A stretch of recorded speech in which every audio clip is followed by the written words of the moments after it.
Hello and welcome back to my channel and welcome to my kitchen. Today we're gonna make some cinnamon buns.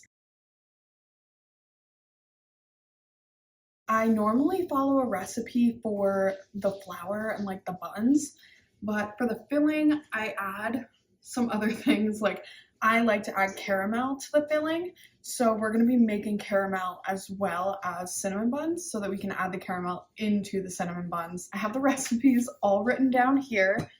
For the buns, I typically follow Teeny's recipe. She posted it, I don't know how long ago. I just have it saved, and whenever I want cinnamon buns, that's the dough that I make for the cinnamon buns. So I have the recipe right here. Then I also have everything that I need for the dough, I believe, right here. This is my bowl. And I have you guys set up there, but I think I might move you over here so that you can see better. I just don't know how this is gonna work because my counter space is limited and the angle probably won't help at all, or it won't be better at all if I move you guys, but we'll see. Okay, bowl, here we go. So it says to start off with 1 cup of milk. She used evaporated milk in the video. I've done this with regular milk and almond milk. I have evaporated milk today. This is actually the only milk I have. So we're gonna use this. It says to heat it up until it's lukewarm, but mine was in the cabinet. So I feel like maybe it's not lukewarm. Maybe it's more room temperature right now than it is lukewarm. So I'm gonna put it in this bowl so I can put it in the microwave. And I also don't have a wet measuring cup. I just have dry measuring cups because mine broke, so we're using those. I know that there's a difference, but that's all I have right now, so that's what we're working with. This is my cup, and we need 1 cup of milk. Okay, it wasn't the whole can, but it was close. Now I'm gonna pop this in the microwave, and I'll be back when this is lukewarm. Okay, so I think it's lukewarm. I don't really know what lukewarm feels like. I'm gonna assume it's lukewarm because it's warm. And now we have to add 1 1/4 teaspoon of yeast. This is the yeast I have. This is 1 teaspoon, and I actually have a 4th teaspoon here too. I didn't know I had that. So we're going to add 1 1/4 teaspoon. So I added that to the milk. It didn't say to mix it. It just said to add it to the milk and then put it in a bowl.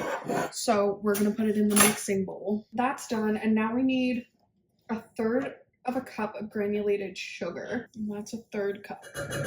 And I need the sugar later on too, so I'm gonna leave it over here. And now you just mix it up. Okay, so that's barely mixed. And now it says to leave it for 5 minutes or until it's foamy at the top. So we're gonna leave it. So I actually don't know what it means when it says to wait until it's foamy on top. It's bubbly. It definitely looks like it could be foamy, so I'm gonna assume that it's foamy on top now. It says to add 1 egg, 1 egg yolk. Hi, baby! 1 egg, 1 egg yolk, and 1/3 cup of unsalted melted butter. So I have the butter here. I'm gonna add that first. Now, 1 egg. I do not like the feeling of eggs. I don't think anyone does. It like is gross and slimy. And now we add 1 egg yolk. So in order to get the egg yolk, I'm gonna use this bowl.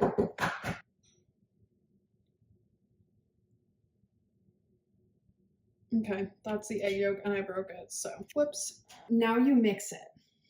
It smells really weird. And now that it's all combined, it says to add in 4 cups of bread flour. I have regular flour, and 1 teaspoon of salt. This is my 4 cups of bread flour and my 1 teaspoon of salt. And I'm gonna slowly incorporate it using this. I don't have a KitchenAid, so I'm doing it all by hand. It's completely possible. I've done it all by hand every time I've made this. I think I might need to get the whisk, which sucks because I didn't want to do like an excessive amount of dishes, but I think the whisk might be necessary because I'm seeing clumps. So I'm gonna grab the whisk. Whisk. Okay, that's fairly smooth. It's less of a dough and more of a batter at this point, but the more we add in the flour, the more doughy it's gonna get. And now it's starting to thicken up a little bit and get sticky. My problem every time I've made this is that it gets excessively sticky and then it's like hard to roll out. So I'm trying to avoid that this time. This is the thing about baking, is it takes a lot of dishes, and I am not a fan of doing dishes. Like, it does normally get sticky. I can't tell if it's because if I add the flour in and stuff too early and I haven't let the yeast sit for long enough. So I let the yeast sit for like 10 minutes instead of 5. And it also could be because I don't have enough flour or that I don't add enough flour in. So we're gonna see. Yeah, so now it's like more of a ball, more of like sticky dough. I still have some more flour to add in, so I'm gonna add that all in now because this is pretty much combined. And I hate when I have to use my hands for this stuff. It's like my least favorite thing because I don't like the feeling of dough on my hands or under my fingernails, which is why I wish I had a KitchenAid. But I can't justify spending that much money on something like that. I think if I bake more, then I will be able to get a KitchenAid, or I'll be able to justify that purchase. But I don't bake as much as I want to, and my goal for this year and next year is to start baking more. I did start baking more this year. I started cooking and baking more at home this year, which was very nice and I enjoyed it. I'm very happy with that, but I think I just need to continue baking and cooking more to justify those larger purchases of like cooking items and stuff. This is like very flaky. There's like still flour at the bottom of the bowl. And it's not working in. After it all combines, then I'm supposed to knead it for an additional 8 to 10 minutes.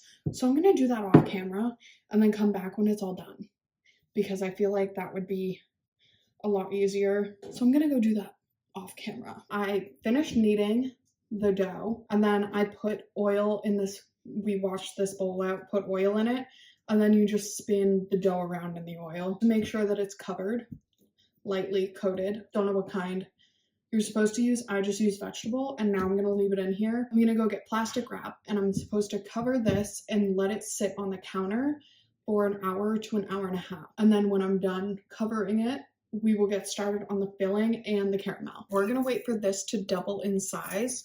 So about an hour and a half, I guess. And we're gonna get started on the filling. So you're gonna want half a stick of unsalted butter. That should be 4 tablespoons. Also, I would like to say, I follow the filling very loosely because if I think that I need more sugar, I add more sugar.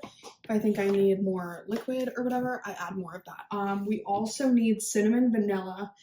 She uses sesame oil. I do not. I add in maple syrup as well. So I'm gonna grab those. This is what I have. Cinnamon, vanilla, maple syrup. Doesn't matter what kind of maple syrup you use. I just use whatever I want. So you're gonna add in, measure with your heart the amount of cinnamon you want, and then vanilla. And now the maple syrup. I don't add a whole lot, I just add a little bit. Okay, that was a little much, but you get the gist. And now you just mix it together. You just mix it up until it's all combined. So just keep mixing until it forms like kind of a paste, I guess, or a crumble, maybe. It's done. This is what it looks like. It looks kind of like a paste and also like crumbles very easily. I did add about 1/4 of a cup more granulated sugar, not granulated, brown sugar, because I added more liquid. So I added the maple syrup into it, which adds a little bit more liquid, which made it more like pasty. So I wanted it to be a little more crumbly as well. I don't know if that makes sense. But since I added more liquid, I added a little bit more sugar. Now I'm going to set it to the side and we're going to work on the caramel sauce. We are at my stove. This is where I'm making the caramel sauce. At first, I thought caramel sauce was really difficult to make, but it is literally 4 ingredients and it's really easy. I kind of am going to measure with my heart again. I didn't have enough care to look up an actual caramel sauce recipe, but I know that these are the key ingredients. So you're gonna add sugar. I don't know how much. They usually just coat the bottom of the pan with sugar. I just added this much to my pan. Turn the heat on and you're gonna mix it around until the sugar's melted. Okay, I think you can see that. This is my pot with the sugar. We're going to let it sit and we're gonna mix it around until the sugar is completely melted.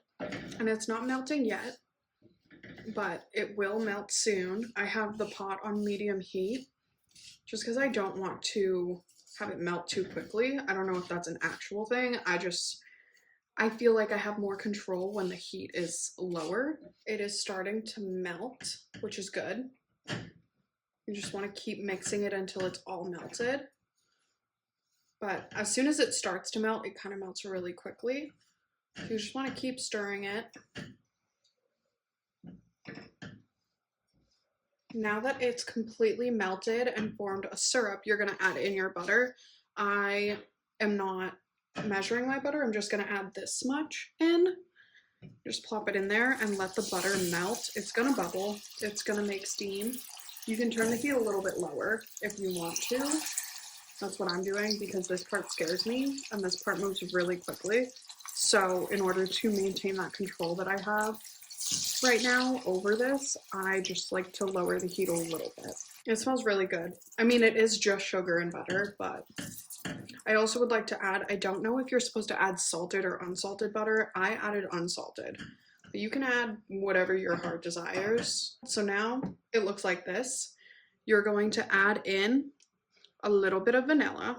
Again, measure with your heart. And then you're going to add in some heavy cream. Doesn't matter, just add in a little bit. You can always add more later. Actually, I'm gonna take it off the heat for this next part because the pan is still hot and the sauce is still hot. It's just, I don't wanna have more heat. So you're gonna mix it. There's not as much as I wanted to make, but this will still work. Now I'm just gonna keep stirring it for a little bit until it cools down, and then I'm gonna let it sit until we assemble the cinnamon rolls. It's been an hour and a half. The dough has risen. I wouldn't say it's doubled, but I mean, it's risen. I poked it. That's why there's a hole. It's risen. So now our job is to roll it out and start to assemble. So now we're going to flour our surface lightly.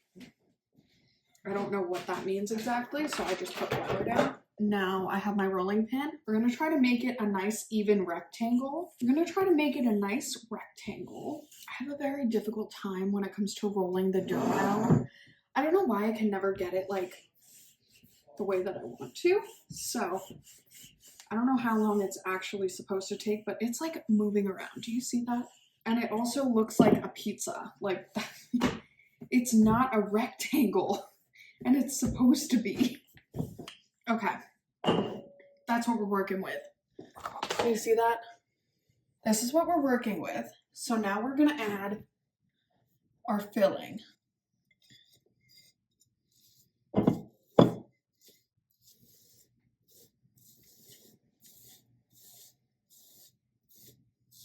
Yeah, my hand's starting to hurt, so I would say that this is as good as it's gonna get for now. Now that it's all rolled out, we're gonna add more brown sugar.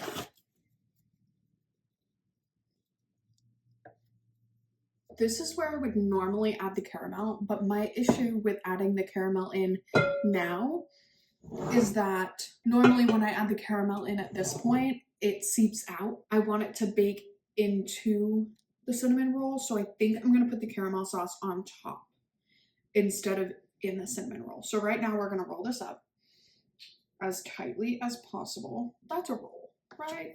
You can see that. That's a roll. For your baking dish, you're supposed to have parchment paper in the dish. I don't have parchment paper, so I lightly oiled it, and we're gonna hope it turns out the way that it's supposed to. Now we're gonna cut this into 1-inch size pieces. I also don't know if I'm gonna need more baking dishes or what, so we'll see. This is like the most perfect cut I have ever gotten. Normally, my dough is way too soft and moves too much, but do you see? Are you seeing that? That is the most perfect log of cinnamon roll I've ever made in my life and the most perfect cut I've ever had. Oh my god. It's not like the dough isn't soft like it normally is. Like this is how the dough's supposed to be. It's supposed to be like dense, right? Yeah. I'm so proud. Oh my god, I love it. It turned out so good. That's my Christmas pie dish. Guys. Those are the most perfect cinnamon rolls I've ever seen in my life. Like, I am so proud of myself. Go me. So now what we're going to do is we're going to cover them again with plastic and let them sit for 30 minutes just to fluff up a little bit. And then we're going to put them in the oven. It's been 30 minutes. They have puffed up a decent amount, so it's time to put them in the oven. So I'm preheating the oven right now, giving them a little more time, and then we're going to put the caramel on it right now. But I went to Target real quick because I realized that I didn't have the icing sugar that I needed. It's just powdered sugar. So I went and I grabbed that, and while I was there, I grabbed a couple other items. Not too much, but I got this deodorant. I've never used it, but I'm on the hunt for a good aluminum-free deodorant. So I smelled this. It smelled good. It says it's 24-hour protection. So I'm going to try it. I don't know if I'm going to like it, though, because I've tried a couple deodorants in the past couple months that I just have not enjoyed. So we'll see. And then these, they're so cute. They're literally so cute. So I got this tank top. I got 2 tank tops. This is the first one. And it has little ice skates on it. It was $8. And I also got this one. It's the same thing, but blue with snowflakes. And I have a pair of Christmas socks that would match this one perfectly. So stay tuned. Upcoming video, we'll have the blue shirt and the matching Christmas socks. But those were both $8. And they had a couple more, but I like those. Those were my favorites out of the options. So I got those. But now it's time to put the caramel sauce on these cinnamon buns. So I'm gonna take the plastic off of the top of them. First, before we do that, before we put the cinnamon on it, I'm gonna add some heavy cream just to the bottom. I don't know why Teeny does it. She said it in her video, but I cannot remember. That looks good enough. Now I'm gonna grab that caramel sauce that I made and smother it on top. It's hardened a little bit. I think I have to heat this up. So I might do that. I'm gonna add some more heavy cream to this and then heat it up a little bit just to get it softer, because now it's like actual caramel and not caramel sauce. And that's my bad for letting it sit for so long. So let me heat this up and then we'll be back. It's definitely a sauce now. Now we're just gonna pour it on top. I've never put the caramel on top. You guys can't even see this. Hold on. Why? I'm explaining it to you and you can't see it at all. Okay. I've never put the caramel sauce on top of it before. Normally when I make it with the cinnamon, like in the cinnamon buns, it kind of creates this like toffee like texture. Like it bakes out and like is toffee essentially. So, and if it sticks to the bottom of the pan, that's fine. I can wash it. We're gonna wait for the oven to finish heating and then we're gonna pop these in for, I think it was 20 minutes. And then you cut the heat and leave them in for an additional 10 minutes. We're at 330 right now. It needs to be at 375. So I'm gonna wait and then I'm gonna put them in. I just took the cinnamon rolls out of the oven. They're right there, but I will also put a video right here so you can see them. I think they look amazing. I think they look delicious. I'm glad that the caramel thing worked out. I think hopefully there will be a little bit of caramel in every bite, which was the goal. So yeah, now the last step while they're cooling is to make the icing. You need powdered sugar and cream cheese. I got lucky. I had this in my fridge, so I didn't need to get any more. But we're gonna put the cream cheese in the bowl. And I actually hate these cream cheeses because they are like, I don't know. I don't like the packaging. They're really annoying to open. I feel like I can never do it right. Jesus. I'm gonna plop the whole thing in there. And if you have extra icing, that's completely fine. That's like the goal. You wanna have more icing. Okay, now we're gonna open our sugar. Powdered sugar. Also, the packaging drives me insane because it's so like fluffy and like powdery. I feel like whenever I take powdered sugar out, it always gets everywhere. And I just clean the counters. I've cleaned the counters like 5 times today, so that's great. The good thing about this is if you use too much powdered sugar, no you didn't. It is all up to you and your preference on taste. So, Now you're just gonna mix it with the cream cheese until it's like icing. I'm wondering if it would taste different or if it would have a different consistency if I used whipped cream cheese, because that's my preference. I prefer whipped cream cheese to any other cream cheese. So I wonder if it would be like fluffier if I used whipped cream cheese, but I don't have that much whipped cream cheese, so I'm not gonna use it in this. And I think you can add vanilla if you want to. I definitely need to add more sugar because this is turning out to be like not the consistency we want. Normally I would just add sugar to the point where it's like not cream cheese tasting. The cream cheese is literally just like, I don't know, for the texture.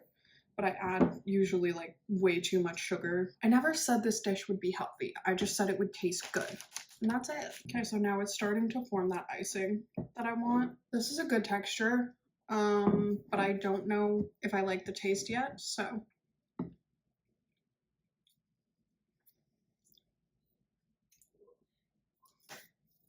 No, I'm gonna add vanilla and more sugar because it tastes like cream cheese. So this is the icing. It is all done.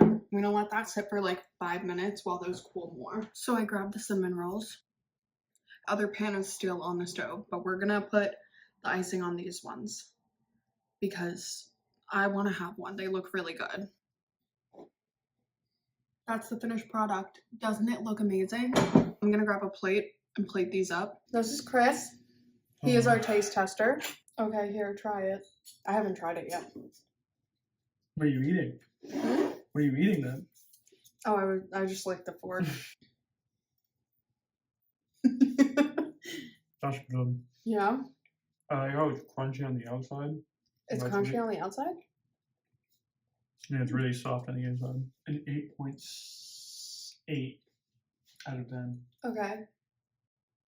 What could have been better? I think you should have put caramel on the inside. Okay, yeah. I was trying something new because normally I put caramel on the inside, but I didn't want it to like goo out. Okay. So I was trying to see if it was It's better. still really good. I like when cinnamon rolls are soft, like all around, I think. Okay, that's fair. I don't know how I feel about the crunchy. It's still really good. Yeah, I like how it's crunchy on the outside. it's That's crunchy really- on the outside And it's really soft on the inside. because It's I think still the caramel is what made it crunchy. It's really flavorful though. This is probably a good bite right here. No, I like that. I like the crunch. This might be a better bite for me. Mm-hmm. That bite was way better. It was softer. Okay, okay. Alright, now it's like a 9.2. Even a 9.6. That's really good. And I did the icing different too. I didn't put as much sugar. I kept it more cream cheese flavored. I can tell. Yeah. Now that you mentioned it, yeah. I did add a little bit of cinnamon and vanilla to it. I don't know if it made a difference. I couldn't taste a difference. I can't really tell. Yeah. All I know is that it's really fucking good. Yeah. Do you want another piece? There you go. Thank you, sweetheart. You're welcome. Ta-ta. Amazing. That's it. That's the caramel cinnamon roll recipe. It's actually probably one of my favorite dishes that I've ever baked. I don't bake a whole lot, but this is by far one of the best. I've had a couple other people try it the other times I've made it, and everyone always enjoys it. So, oh, also, I put on Christmas socks, so I want to show you guys. Let me show you guys first because it's Christmas socks. You guys get new ones every video, so hold on. These are the socks for today. They're like Santa Claus and Mrs. Claus, like they have little buttons on them or buckles. They're cute. So those are the Christmas socks and sunshine moments. I would say a sunshine moment for this video from today was getting a 9.2. I'm going to say overall it was a 9.2 even though he said 8.8. Getting a 9.2 because those are really good. And also finding these shirts at Target. They're so cute and comfy. I love it. And we're watching Harry Potter. I'm having a grand old time. That's another sunshine moment because I'm just like relaxing. Those are my sunshine moments for this video and my Christmas socks and the video actually. And that's all for today. I hope you enjoyed, and be sure to like and subscribe. I will see you in the video tomorrow. Bye.